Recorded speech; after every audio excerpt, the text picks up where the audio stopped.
faltak sartzeko gomendatzen dugu erabiltzea irakaslegunea aplikazioa, ezagutzen badugu hemen dago ordezkagunea, ordezkoan ez sartzeko eta begiratzeko informazioa, irakaslea, gero sartzeko gure datuak eta familia bezalakoa, izateko ikusteko familiaren ordutegia datu eta hori, orduan zerretzen dugu irakasleak, eta gomendatzen dugu XLNet, bidezko bidea batzutan hemendik arazoak izaten ditu.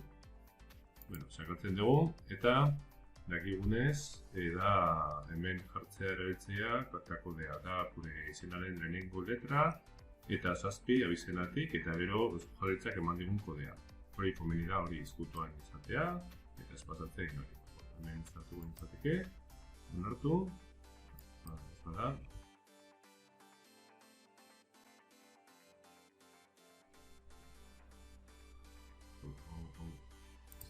Hori.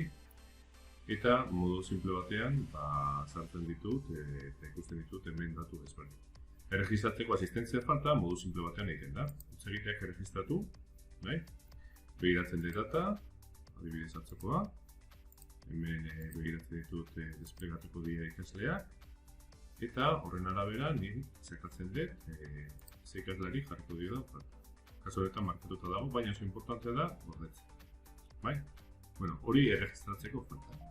Egia ez denez, atzera botako dut. Eta gero, beste gauza bat da, hemen ikusten dugunez hartzen dela en el aula, dago euskaraz jartzeko, nola zartu nezen eta hori. Hemen izango dugu notak erregistratzeko, kalifikazioa erregistratzea. Modu simple bat, adibidez, hemen aukeratzen dut taldea, gero aukeratuko nuke ebaluazioa, baterako, eta ikasleak ikusi.